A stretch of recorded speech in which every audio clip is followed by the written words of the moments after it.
কোন পৰীক্ষাৰ কোন দিনাখন আমি ৰিজাল্ট এনাউন্স কৰিম সেই বিষয়ে মই আপোনালোকক স্পষ্টকৈ কম যাতে আপোনালোকৰ মনত কোনো সন্দেহ নাথাকে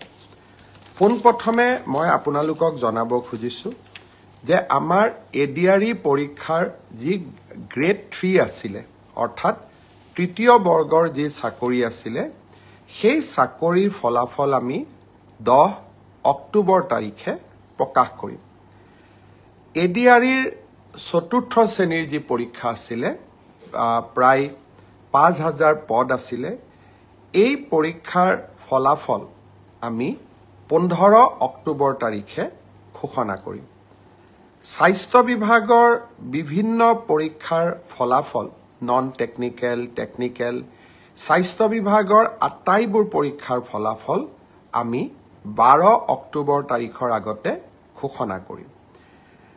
এলিমেন্টাৰী প্ৰাথমিক বিদ্যালয়ৰ শিক্ষকৰ নিযুক্তিৰ বাবে আমি যি পৰীক্ষা বা আমি যেটো নিযুক্তিৰ প্ৰক্ৰিয়া আৰম্ভ কৰিছো সেই পৰীক্ষাৰ ফলাফল আমি 15 পৰা 20 অক্টোবৰৰ ভিতৰত প্ৰকাশ কৰিম তাৰ কাৰণ প্ৰাথমিক বিদ্যালয়ৰ শিক্ষক শিক্ষয়িত্ৰীৰ পৰীক্ষাৰ ফলাফল ঘোষণা কৰাৰ আগতে আমি গ্ৰেজুৱেট টিচাৰ আৰু পোষ্ট গ্ৰেজুৱেট টিচাৰৰ ৰিজাল্ট ঘোষণা কৰিব খুজিছো যাতে ওভাৰলেপিং নহয় অৰ্থাৎ প্ৰাথমিক বিদ্যালয়ৰ শিক্ষকৰ পদ নিৰ্বাচিত গ্ৰেজুৱেট টিচাৰ বা পোষ্ট গ্ৰেজুৱেট টিচাৰ সকলে দখল কৰিব নোৱাৰে আৰু আমাৰ যুৱক যুৱতী সকল যাতে বঞ্চিত নহয় গ্ৰেজুৱেট টিচাৰ আৰু পোষ্ট গ্ৰেজুৱেট টিচাৰৰ পৰীক্ষাৰ ফলাফল আমি 15 অক্টোবৰ তাৰিখে ঘোষণা কৰিম অৰ্থাৎ এই গোটেই পৰীক্ষাৰ ফলাফলসমূহ আমি 20 অক্টোবৰ তাৰিখৰ আগতে আমি ঘোষণা কৰিবলৈ সক্ষম হ'ম আপোনালোকে এতিয়া সুধিব যে পুলিচৰ পৰীক্ষাৰ ফলাফল আমি কেতিয়া দিম সাব ইন্সপেক্টৰৰ ৰিজাল্ট বা ফায়াৰ ব্ৰিগেড আদিৰ ৰিজাল্ট আমি 10 অক্টোবৰ তাৰিখে দিম বা তাতকৈ আগতে দিম কিন্তু এবি আৰু ইউবি কনিষ্টবলৰ ৰিজাল্ট দিয়াৰ ক্ষেত্ৰত গুৱাহাটী উচ্চ ন্যায়ালয়ে এটা আমাক সাময়িকভাৱে বাধা আৰোপ কৰিছে আমি আশা কৰো সেই বাধা আৰোপ অতিক্ৰম কৰি অৰ্থাৎ উচ্চ ন্যায়ালয়ক সন্তুষ্ট কৰি আমি এই মাহৰ ভিতৰতে পুলিচৰো এবি আৰু ইউবি কনিষ্টবলৰ ৰিজাল্ট ঘোষণা কৰিব পাৰিম এই গোটেই ৰিজাল্টৰ ফলাফলৰ লিষ্টখন দেখিলে আপোনালোকে ইতিমধ্যে গম পাইছে যে আমি 20 অক্টোবৰলৈকে যাবলগীয়া হৈছে কিন্তু মই প্ৰতিশ্ৰুতি দিছিলো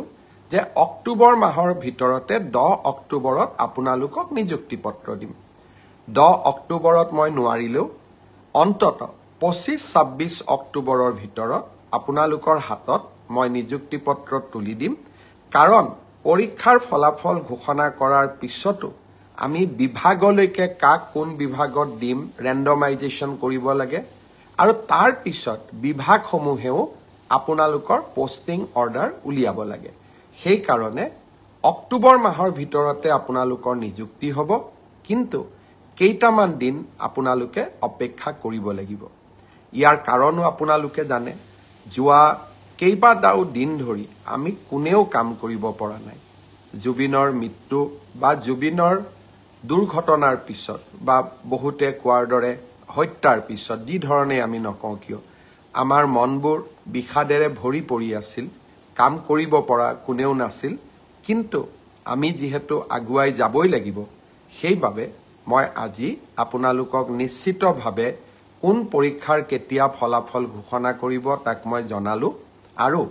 আপোনালোকে যাতে নৱেম্বৰ মাহতে চাকৰিত যোগদান কৰিব পাৰে তাৰো আমি নিশ্চিতভাৱে ব্যৱস্থা লম বন্ধু বান্ধৱীসকল শ্ৰদ্ধাৰ ৰাইজ আৰু কেইটামান কথা মই আপোনালোকক ক'ব খুজিছো অৰুণোদয়ৰ জৰিয়তে আমি অসমৰ 30 লাখ পৰিয়ালক মাহত 1250 টকাকৈ আগবঢ়াম যোৱা 17 ছেপ্টেম্বৰ তাৰিখৰ পৰা আমি অৰুণোদয় তৃতীয় সংস্কৰণ আৰম্ভ কৰিব বিচাৰিছিলো তাৰ পিছত আমি 25 তাৰিখৰ দিনটো ধাৰ্য কৰিছিলো কিন্তু অসমত চলি থকা ঘটনা প্ৰবাহৰ বাবে এই আঁচনিখনো আমি নিৰ্দিষ্ট দিনত দিব নোৱাৰিলোঁ অহা 7 অক্টোবৰ তাৰিখে আমি আপোনালোকৰ হাতত অৰুণোদয় তুলি দিম আৰু আমি সকলো প্ৰচেষ্টা ইতিমধ্যে সম্পূৰ্ণ কৰিছোঁ 7 তাৰিখে নিশ্চিতভাৱে অৰুণোদয় তৃতীয় সংস্কৰণৰ সুবিধা 30 লাখ আই মাতৃয়ে লাভ কৰিব আৰু আমি তাৰ পিছত প্ৰতি মাহে নিৰন্তৰ কৰি আপোনালোকক এই পুঁজি যোগান ধৰি যাম ঠিক সেইদৰে নিযুত মইনাৰো আমাৰ অসমৰ প্ৰায় 3.5 লাখ ছাত্ৰীয়ে এইবাৰ নিযুত মইনা আঁচনিৰ সুবিধা লাভ কৰিব নিযুত মইনা আঁচনিৰো আমি যিহেতু প্ৰথম কিস্তিৰ ধন আমি চেক যোগে দিওঁ বেংকক আমি চেকসমূহ বনাব দিছোঁ নিযুত মইনা আঁচনিৰো প্ৰথম কিস্তিৰ ধন আমি 10 পৰা 15 অক্টোবৰৰ ভিতৰত সকলোৰে হাতত তুলি দিম আৰু তাৰ পৰৱৰ্তী মাহৰ পিছত সকলোৱে বেংক যোগে নিযুত মইনা আঁচনিৰ ধন লাভ কৰি থাকিব এডিআৰিৰ ওপৰত আপোনালোকৰ প্ৰশ্ন আছিলে অৰুণোদয়ৰ ওপৰত আপোনালোকৰ প্ৰশ্ন আছিলে নিযুত মইনাৰ ওপৰত আপোনালোকৰ প্ৰশ্ন আছিলে মই চেষ্টা কৰিছিলোঁ যাতে আজি ফেচবুক লাইভৰ জৰিয়তে গোটেইখিনি উত্তৰ দিব পাৰোঁ শ্ৰদ্ধা ৰাইজ যোৱাকালি বিটিচিৰ নিৰ্বাচন সম্পূৰ্ণ হ'ল এয়া প্ৰথমবাৰৰ বাবে বড়োভূমিত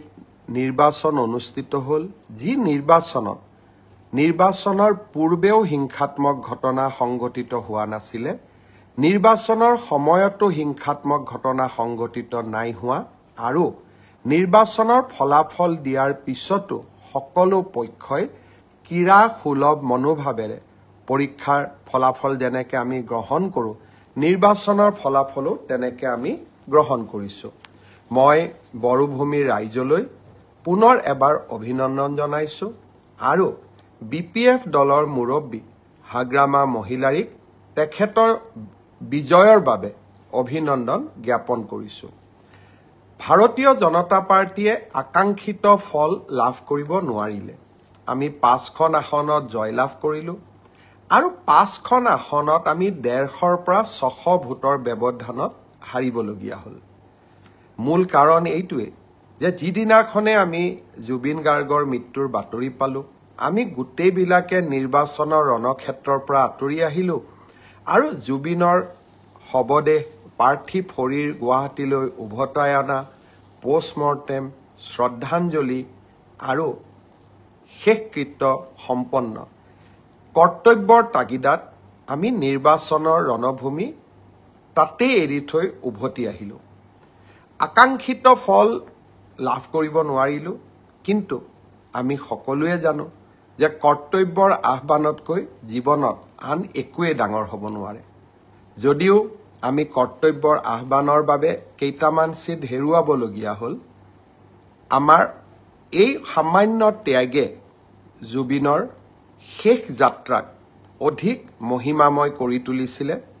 ৰাইজক আমি বিভিন্ন প্ৰকাৰে সেই সময়ছোৱাত ৰাইজৰ লগত থিয় হৈ থাকিব পাৰিছিলোঁ সেয়ে 4-5টা চিটত আমি অত্যন্ত কম ভোটত হাৰিলেও আমি তাক পৰাজয় বুলি ভবা নাই বড়োভূমিৰ ৰাইজলৈ আৰু ভাৰতীয় জনতা পাৰ্টিক ভোট দিয়া প্ৰতিগৰাকী ৰাইজলৈ মই মোৰ অজস্ৰ কৃতজ্ঞতা জ্ঞাপন কৰিছোঁ আপোনালোকক মই প্ৰতিশ্ৰুতি দিছিলোঁ যে আমি আপোনালোকক অৰুণোদয় আঁচনিৰ হিতাধিকাৰীৰ তালিকা চূড়ান্ত কৰিম মহিলা উদ্যমিতা আমি আপোনালোকক প্ৰদান কৰিম কেইবাখনো নদীৰ ওপৰত দলং বনোৱাৰ প্ৰস্তাৱ এই গোটেইবোৰ কথা নিৰ্বাচনত পৰাজিত হ'লেও বা আকাংক্ষিত ফল নাপালেও আমি আপোনালোকৰ কাৰণে কৰিবৰ বাবে চেষ্টা কৰিম পুনৰ এবাৰ আপোনালোকক বহুত বহুত ধন্যবাদ জনাইছোঁ জুবিনৰ বিষয়ে আহিব খুজিছোঁ বহু সময়ত ব্যক্তিগত কথা কোৱা উচিত নহয় আৰু ব্যক্তিগত কথা কোৱাৰ পৰিৱেশো নাথাকে যোৱা 6টামান বছৰ আগতে এদিন মই কৈছিলোঁ যে জুবিনক বিপথে পৰিচালিত কৰাত তেওঁৰ আশে-পাশে লাগি থকা মানুহখিনি জড়িত হৈ আছে 6 বছৰ আগতে মই কি কৈছিলোঁ সি এতিয়াও সংবাদ মাধ্যমত বৰ্তমান সামাজিক মাধ্যমতো তাৰ উপস্থিতি আছে সেয়েহে মোৰ গোটেই ঘটনাৰ সম্পৰ্কত মোৰ মতামত বা স্পষ্ট ভাৱ আজি নহয় 6 বছৰ আগতে মই ৰাইজৰ ওচৰত বা ৰাইজক মই জনাইছিলোঁ জুবিন আমাৰ জাতীয় সম্পদ জ্যোতিপ্ৰসাদ আগৰৱালা বিষ্ণুপ্ৰসাদ ৰাভা আৰু ভূপেন হাজৰিকাৰ সমকক্ষ বুলি জুবিন গাৰ্গক অভিহিত কৰি মই জুবিনৰ সন্মুখত দিয়া এটি ভাষণো সামাজিক মাধ্যমত উপলব্ধ হৈ আছে জুবিনৰ প্ৰতি মোৰ এক ব্যক্তিগত অভূতপূৰ্ব কৃতজ্ঞতাও আছিল মোৰ দেউতা প্ৰয়াত কৈলাশনাথ শৰ্মাৰ গীতৰ সংকলন জুবিনে অতি মৰমেৰে ৰুণজুণ নামৰ কেছেটটোৰ জৰিয়তে